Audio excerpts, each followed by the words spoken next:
are catching up with Aaron Greenberg here at the Xbox booth at E3 2016, and you had some great news for all gamers at the press conference. And I thought we'd be a little bit specific and talk about the Xbox One S that's launching in August.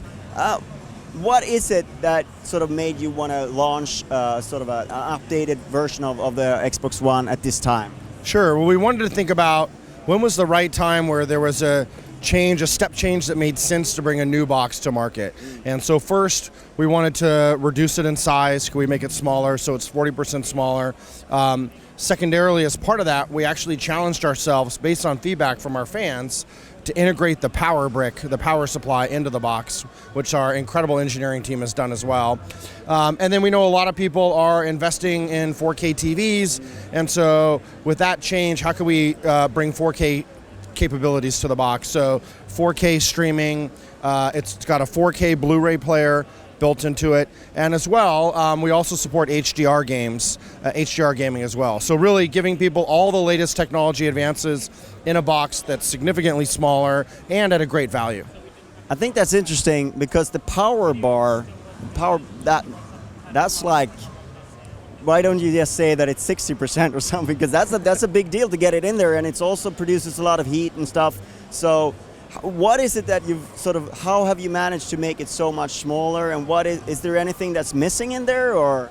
No, not at all. It's the same architecture. You're right. The power brick produces a lot of heat. We've got a much more efficient box, which is great. So for people that are looking for a more efficient console, significantly benefits there as well. And then it also does come with a new controller, which is very similar to the original controller, but it's got Bluetooth built in, which allows you, with things like our Xbox Live, Xbox Play Anywhere, you can play your games on both Xbox One and Windows 10. Now you can also take your controller with you as well, with the Bluetooth compatibility on the PC. I understand it's compatible with everything that you've launched on Xbox One, including Kinect, but it feels like you've switched up the ports a little bit.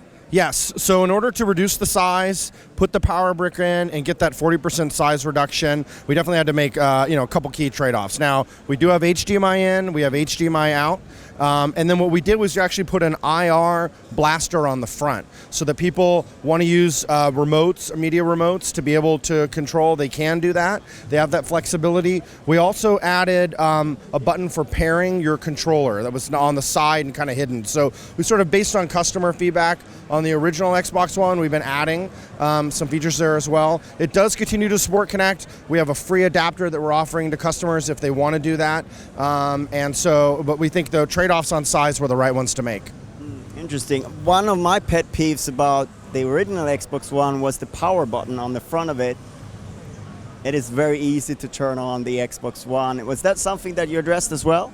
Yeah, so we have a power button on the front, but it's actually a button that you push in to turn it on. So it's not, you're right. That is another piece of feedback, that if you just slide by it, it's... My dog used to walk by and... Yes, cats, pets, we heard the feedback. And so, that's the thing about all technology, is that you can test it as much as you want, but until you put it out in the hands of consumers, you really never know what are all the true use cases. And you're right. And so we have the same, we're just like you, we're gamers, we're using our products, we have the same frustration. And so it's great now we have an actual touch power button. You have to really push it in. It does light up. We also enable you to have it both horizontal and vertical, so you can stand it up. And then we've moved from a color palette of black to white. What's the significance of that? Because I found it interesting that you would go for white, because it's not been sort of, well, with 360, of course, it was sort of an off-white thing there, but this is more like white. Yeah, it's just nice. I think we wanted it to be distinctive. We wanted it to look different. White, in some ways, it minimalizes sort of what we're trying to do. But the team also took a whole new, fresh approach to the design, the molding, and some of the technology to be able to create the box and the design is some things that have never been done before. And so it was a really, really innovative project, and just really proud of what the team's been able to accomplish. So for fans who really want a black Xbox One S, is there any hope? At this time, we're only making them in white, and we expect to sell them, all the ones we're making. So, but we're making them in what is called Robot White. We are offering them in 3 different sizes. So we have the 500 gigabyte, the 1 terabyte, and then now a new 2 terabyte size. So for people that wanted more storage, people are downloading and storing more stuff digitally. We've heard that feedback as well. So really a lot of feedback from our customers, as well as taking advantage of the latest technology with 4K and HDR. Speaking of the hard drive, what sort of hard drive is it? Have you upped the speed as well? We haven't talked the specifics about the hard drive speeds, but expect similar performance to what you get with the Xbox One today. Mostly the focus is on making it faster.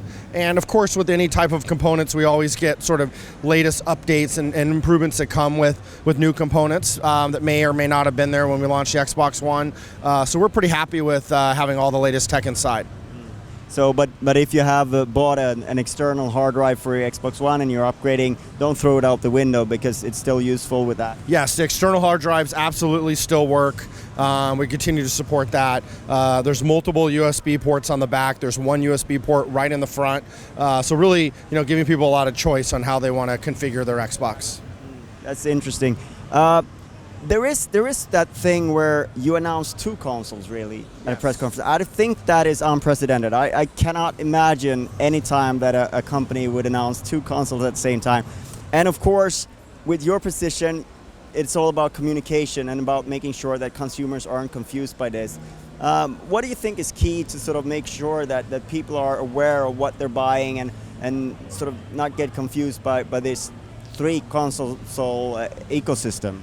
Sure, yeah, we were really thoughtful about that. So first, for people that want the latest technology at a great price, that's really the focus of the Xbox One S. We still actually have tens of millions of customers on Xbox 360 that haven't upgraded yet. So we really wanted to give them a great opportunity if they've been waiting. There's never been a better time to upgrade. And then we know that people also want more performance, more power, and we can deliver that. We wanted to be thoughtful about being able to do that and be able to deliver true 4K gaming. Being able to do that does require 6 teraflops of power. We're building that into Project Scorpio, and in addition to that, it also enables us to do things like high fidelity VR as well. And so there's some of that is happening today for people that have really high-end PCs that may have spent thousands of US dollars on those. But how can we bring that to console gamers as well? And so we're excited to do that next year. We wanted to let developers and our partners know about that now so they can start preparing, make sure we have a great content lineup for next holiday. The one thing I need to ask about this is, was this always the plan when you launched Xbox One, that you were going to have a little bit more flexibility? Was that built into the original Xbox One's architecture? Because I could imagine with 360, this was never an option of going this route, because even getting backwards compatibility on Xbox One is a struggle. You need to sort of work with every game, etc., etc. Yeah, this was really under the vision that Phil Spencer provided. Having him as our head of Xbox, his vision was really about putting the gamer at the center of everything we do, breaking down allowing people to kind of play without boundaries, these walls that existed between PC and console gamers. We really felt like that didn't need to be there. We're, as gamers, we don't just play on one box in one room. And so how can we continue to let you take the games that you buy from us and digitally have access to those across multiple devices without having to buy the games again? Being able to provide hardware upgrades, not just making it smaller, but giving you new tech. And then the idea of saying, listen, the benefits that people are seeing on the PC side with 4K gaming, how can we bring that to consoles without having them have to wait many, many years for that? And so that was really kind of the vision under Phil, and the team has worked hard to deliver that, and I think we're pretty proud of what we're achieving so far. All right. Final question. Is the original Xbox One going to go out of stores? It's not going to be available anymore? I mean, it doesn't feel like there's a reason for it anymore with the pricing the way it is, etc. Sure. No, our focus will be on the Xbox One S starting in August, and so we'll continue to sell the current Xbox One right now. We'll have some special offers on those, as you can imagine, as we transition to the new model. So for people that maybe are looking for a great deal, there'll be some good opportunities there, and then we'll kind of focus specifically on the Xbox One going forward. All right. Thank you so much for your time. Yeah, thank you. Great questions.